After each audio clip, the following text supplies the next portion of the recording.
Hi there, Virgos. I am Adriana Custeau, and I would like to thank you for visiting my channel. I would like to welcome you today to your September 2021 horoscope. And if you would like to book a session with me, I have a link with a discounted price as an appreciation for liking my video.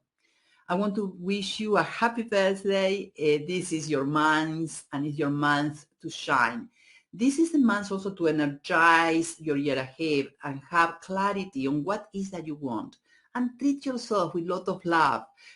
Virgos, you will do a lot for others. This is the time for you to focus on yourself. This month you have the blessings of expressing yourself with authenticity, and in the process you will make a very good impression on others. During September, you will notice that you may have more focus on the themes of the first house: image, self, identity, and the topics of the second house, possessions, your own values, your worthiness. There is some activity as well on the seventh house, putting emphasis on relationships and unions. One of the things that is going to impact all of us during September is the Mercury retrograde.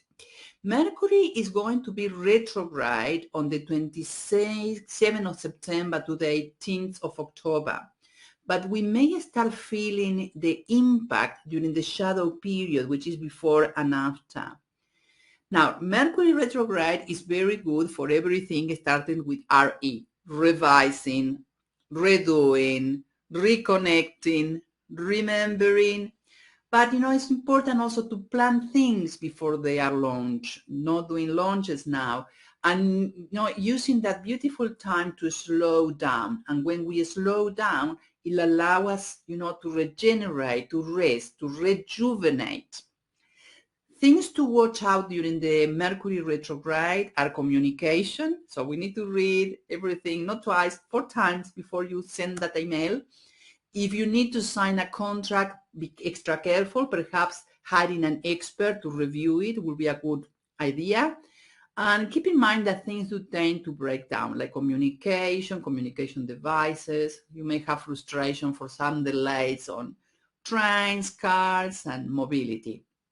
So I normally like to ask myself, when I do major purchases, major moves on big decisions during the Mercury retrograde, if I can plan them out of the retrograde.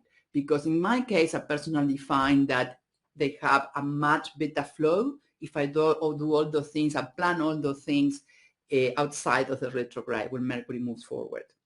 So this month, we start the month with a lot of activity in your first house and also in your second house. Let's go and dive into it. Sun and Mars are in Virgo in your first house. So the topics of personality, appearance, your physical body, are having a major focus. And you will notice that you are more motivated and energized to plan actions for the year ahead. So let's stop and think now. How are you going to fulfill your wants, your desires in an efficient and practical way? You will notice that with Mars, the planet of action and drive and motivation in Virgo in your first house, you will be able to put in action your physical and intellectual plans that you may have. And you are going to be very efficient. And you also have Mars in Virgo, which is very productive. So it's looking into the details at the same time that you have the drive and the motivation to accomplish what you want. So this is a great opportunity for you to plan and have very specific strategies for the year ahead. It sounds exciting. The new moon on the 7th is in Virgo and is in your first house as well. So that will bring you extra energy, extra opportunity to put your wishes and your intentions out there into the universe for the year ahead. Now, another house which is very busy is the second house. It's very active this month. And so the topics that you focus as well are money, possessions, your earning ability, your own values, and your self-esteem. Now, we start the month with Mercury and Venus in Libra, and both in the second house, as we mentioned before. And just keep in mind, even though that Mercury is going to be retrograde at the end of the month, and that's given an extra opportunity for us to review the topics of this house. You will have blessings on having some balancing conversations and with others, and with the intent of harmonizing the different points of view. So remembering that during this period, as the Mercury is retrograde, and you will feel it a little bit before, I remind it again, review, revise, okay, everything of the topics. And in particular, it's a very good opportunity to revise your values and to establish negotiations, perhaps around money and possessions, where you are going to have even extra blessings. Also, it's a good opportunity to pamper yourself, or perhaps rearrange your home and your possessions and beautify them.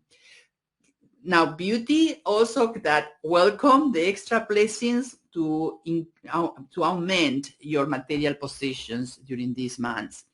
Mars also is going to be in Libra from the 15th, moving into your second house, and that will bring a desire, this fire in the belly, to have more possessions.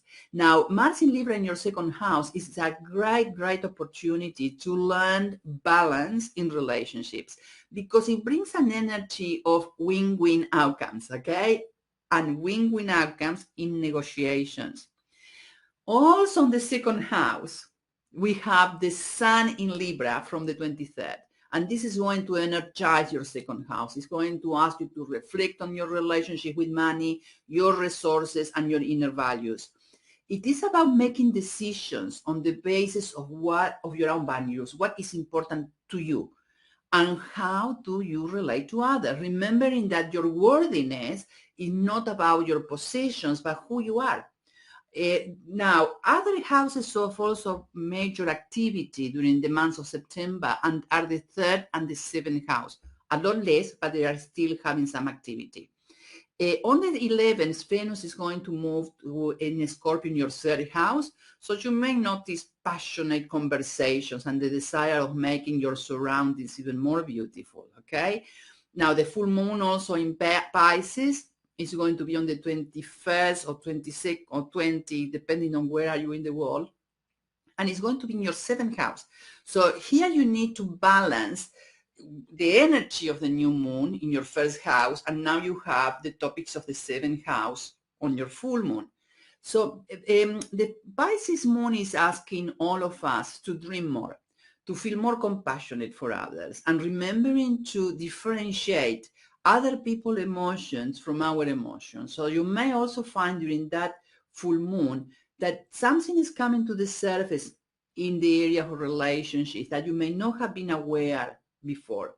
So, and you have a strong intuition and a strong inner guidance, something perhaps that you didn't feel before. And with that, you bring more awareness. So one of the things that is calling is being practical in relationships, versus dreaming relationships, focusing on yourself versus focusing only on others, being of service to others or sacrificing for others, just getting that balance right. And, stopping idealizing relationships or stopping being too critical in relationships. Those are things that you may like to reflect during the full moon. So my dear Virgos, happy birthday to you and all the very best for the year ahead. I will be posting short weekly videos with the major transits, and I'm really looking forward to connect with you next week. Thank you for listening. Happy birthday to you again, and a big virtual hug.